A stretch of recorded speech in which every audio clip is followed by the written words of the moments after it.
그러니까 여호수아를 우리가 이 새벽에 읽었습니다. 여호수아라고 하는 이름의 뜻은 여호와는 구원이시다. 한번 해보시죠. 여호수아, 여호와는 구원이시다. 여호수아에 대해서 우리가 두 가지 착각을 해요. 첫째로 참 여호수아 위대한 인물이다. 맞아요, 틀려요?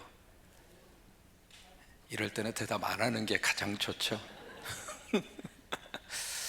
왜 그런 영향들이 나오게 됐는가? 우리가 여호수아를 가리켜서 리더십의 표본이다, 그렇게 이제 샘플로 가지고 여호수아를 리더십의 대표적인 인물로 그렇게 소개를 해요. 그런데 과연 그럴까?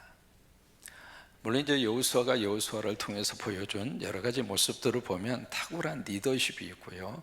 그래서 어떤 리더십의 매뉴얼로 여호수아를 갖다가 인용하기도 하고 그렇습니다. 그러나 여러분, 성경은 위인전이 아닙니다. 그러니까 그 사람의 배후에 누가 계셨는가? 하나님의 이야기를 하고 싶은 거예요. 우리 장로님의 배후에 누가 계시는가? 하나님이 계신 거예요. 그 하나님의 마음을 누가 움직이게 하셨는가? 어머님의 기도가 하나님의 마음을 움직이게 하신 거예요.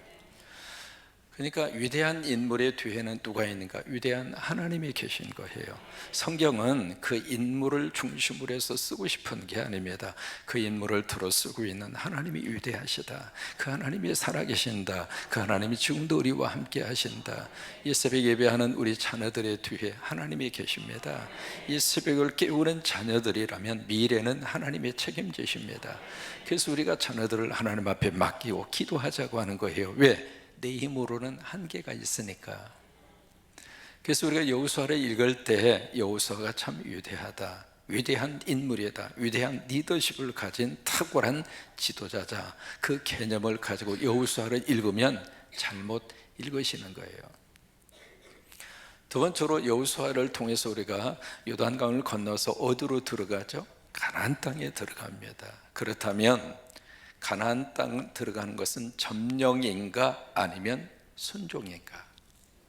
어느 쪽일 것 같아요? 순종. 참 영리하십니다.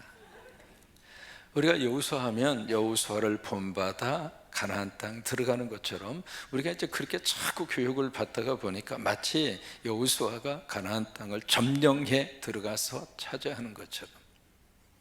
그게 다가 아닙니다. 원래 가나안 땅은 성경에 보면 가나안 땅은 천국이에요. 우리가 천국은 침노하는 자가 들어간다, 그 교육을 받으셨죠. 그러면 그렇지, 내가 천국에 들어가려면, 내가 원한 목적을 달성하려면 열심히 노력을 해서 내가 빼앗든지 아니면 가서 어떤 모습을 통해서라도 내가 그 땅을 점령을 하든지, 그 생각이 우리 속에 강하게 들어와 있습니다만 그게 아닙니다. 가나안 땅은 이미 하나님이 주셨어요. 그래서 가나안 땅은 약속의 땅입니다. 약속의 땅이기 때문에 그 말씀을 믿고 여호수아가 순종한 것뿐이에요. 순종하니까 가나안 땅에 들어갈 수 있었던 거예요. 오늘 여호수아서 1장에서 뭘 느낄 수 있느냐면 여호수아가 굉장히 지금 두려움 가운데 쌓여 있습니다. 그 이유가 바로 뭘까? 1장 1절에 보시면 가장 먼저 한 사람의 죽음으로 시작을 합니다. 누가 죽어요? 모세가 죽어요. 모세가 죽는데 병이 들어서 10년, 20년 앓다가 죽은 것이 아니라 어느 날 갑자기 세상을 떠나요. 근데 그 당시 모세의 나이가 몇 살이었죠? 120살이에요.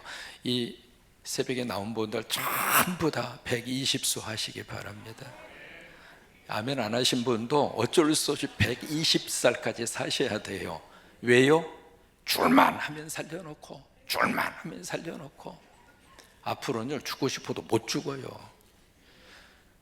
그때 모세가 120수를 살았는데 이게요, 기력이 쇠하지 아니했고, 그리고 시력이 감퇴하지 않았고, 어느 정도 기력을 가졌는가? 느보산 등산할 수 있을 정도로 다리가 튼튼했어요. 그러니까 여러분, 새해에 들어서 꼭 운동하시기 바랍니다. 운동은 선택이 아닙니다. 필수예요. 그러니까 시간을 내셔서 꼭 운동하시기 바라고, 또 하나, 텔레비전 시청 줄이세요.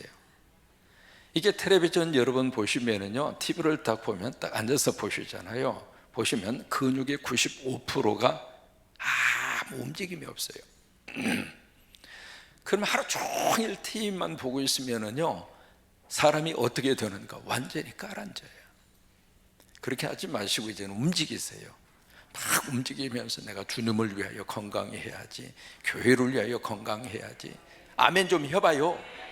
주님을 위하여 건강해야지, 교회를 위하여 건강해야지, 내 자신을 위하여 건강해야지, 사명 감당 위하여 건강해야지. 아프면 아무것도 못해. 제가 이제 목회하면서 45부터 운동했어요. 그 전에는 운동할 마음도 없었고 운동할 생각도 없었고요. 계기가 돼서 45부터 운동을 해서 내 지금까지 하루도 운동을 걸은 적이 없어요. 제가 눈썹이 좀 진하잖아요. 저는 한 가지 집으면 끝까지 하는 성격이 있어요. 그러다 보니까 제가 체력적으로 참 하나님께서 몇 시간을 서 있어도 힘들지 않을 정도의 체력을 하나님이 갖추도록 역사하셨어요. 또 여러분들이 기도해 주셨잖아요. 담임 목사가 아프면 어떨 것 같아요?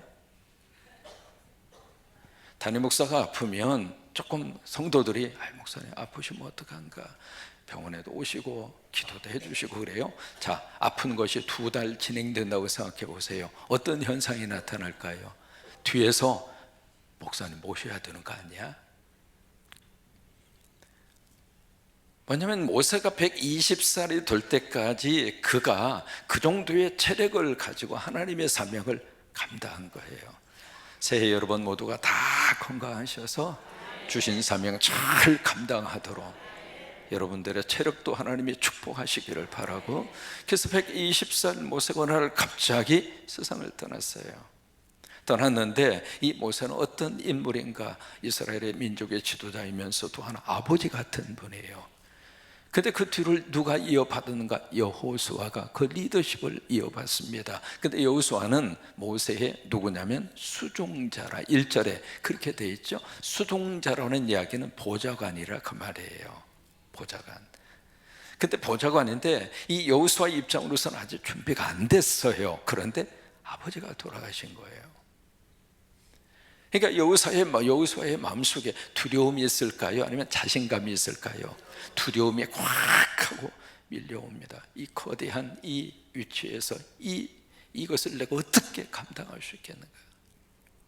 또 하나 여호수아 입장으로서 두려운 것 중에 하나는 모세가 쭉 지금 출애굽의 과정을 통해서 어떤 리더십을 가지고 이 백성들 속에서 어떻게 이끌어 왔는가라고 하는 것을 여호수아는 옆에서 다 지켜봤어요.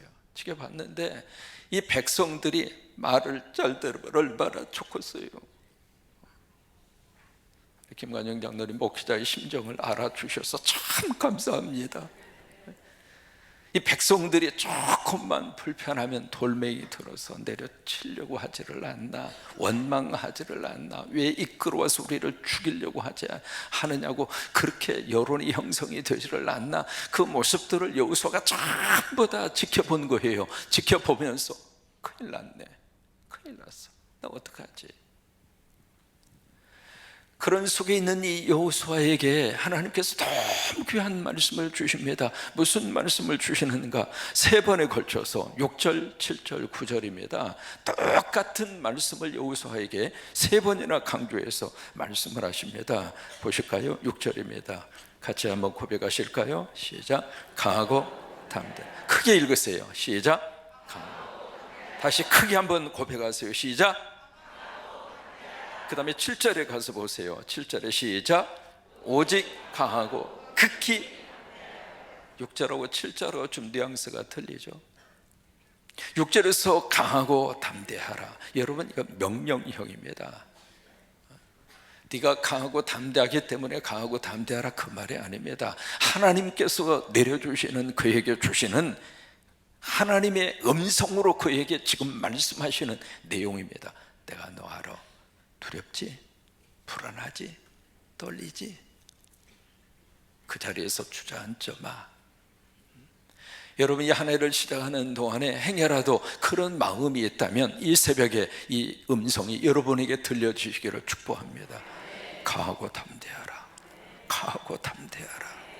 그때 7절의 말씀에 가서 한 번 더 오직 강하고 극히 담대하라. 그 다음에 9절에 가서 한 번 더 하나님이 말씀을 하십니다. 9절의 말씀 같이 고백하십니다. 내가 내게 명령한 것이 아니다. 명령이라고 그러잖아요. 내가 너한테 정말 오도를 내리고 있는 거야.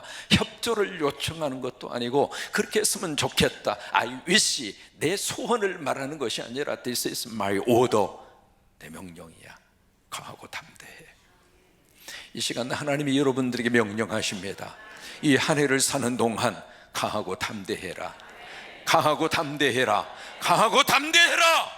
세상 앞에 절대로 기죽지 말고 자신감을 가지고. 왜? 하나님이 우리에게 내리시는 명령입니다. 왜요? 저와 여러분은 하나님의 자녀입니다. 하나님의 아들이고 하나님의 딸입니다. 우리 아버지가 하나님이십니다. 그 하나님이 우리에게 강하고 담대하라. 그 말씀 붙잡고 이 한 해를 사시게 되기를 축복합니다.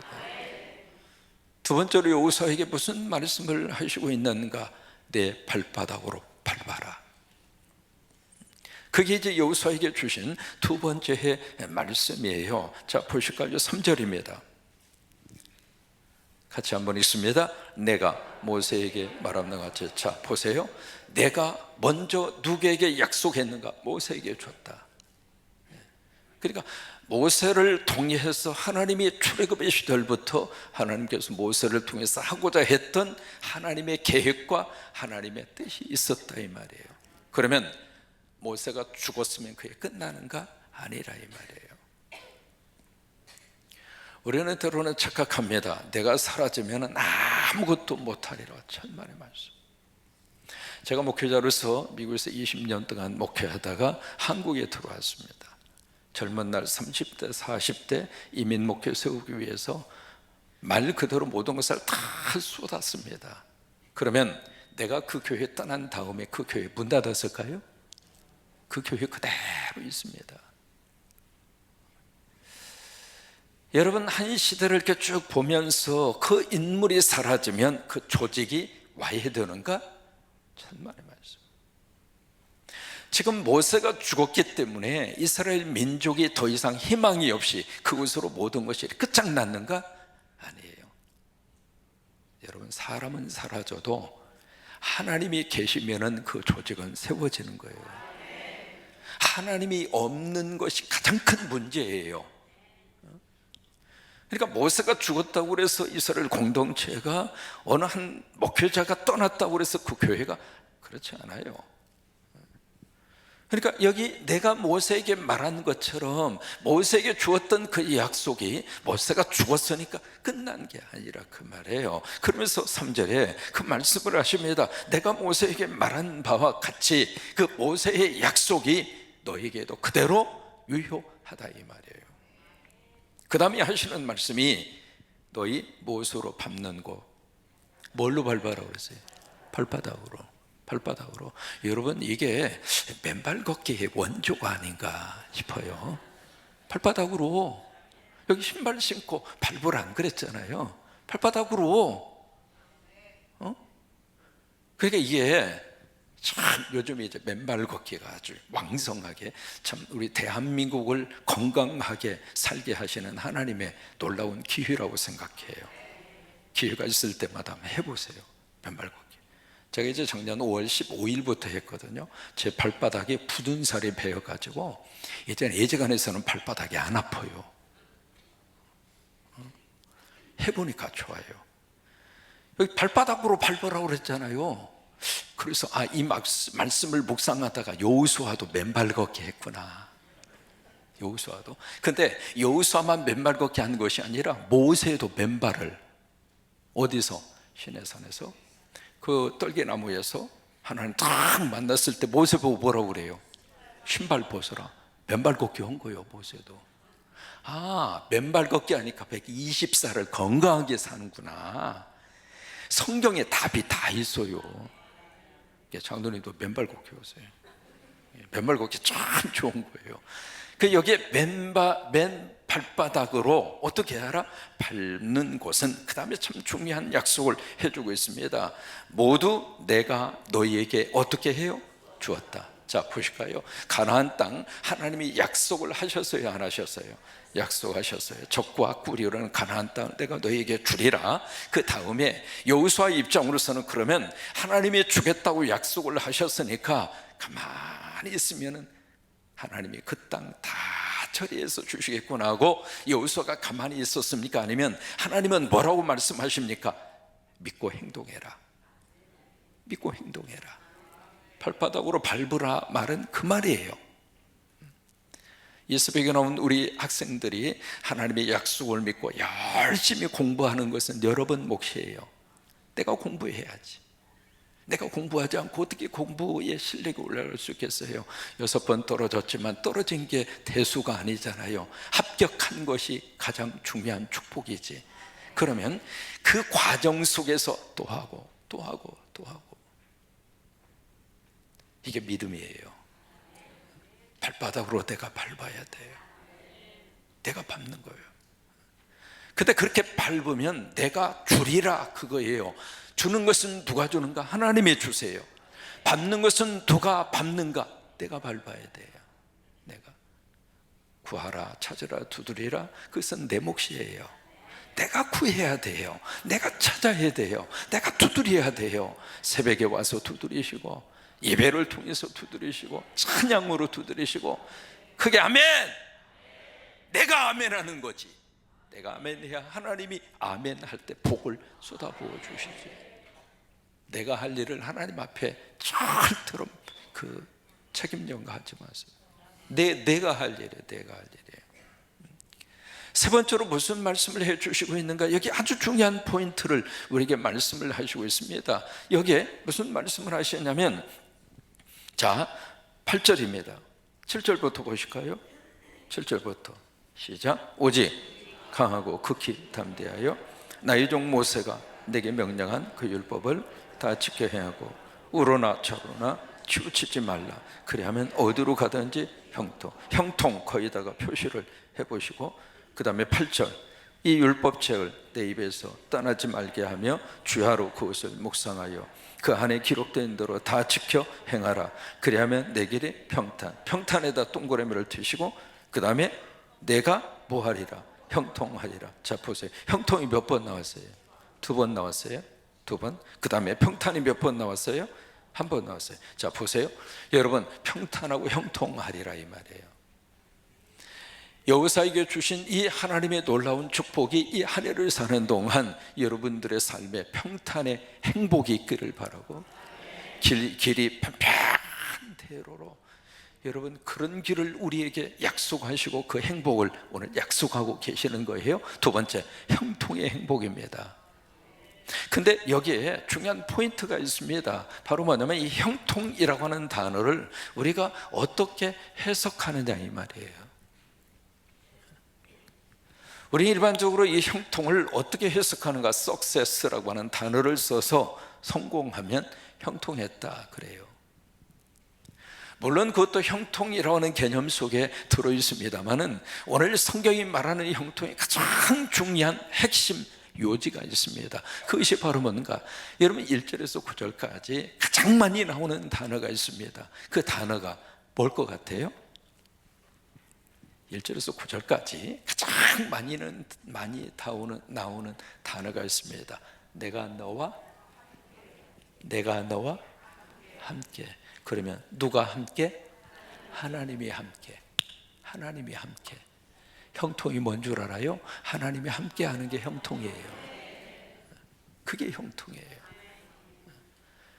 성공해서 형통했다 그렇게 말하는 것이 아니라 내가 손대는 것마다 잘 돼서 그 손이 마이다스의 손이 돼서 그래서 형통했다 그 말이 아니라 하나님이 함께하면 형통이에요. 이 한 해 동안 여러분의 삶의 자리에 하나님이 함께 하시게 되기를 축복해요.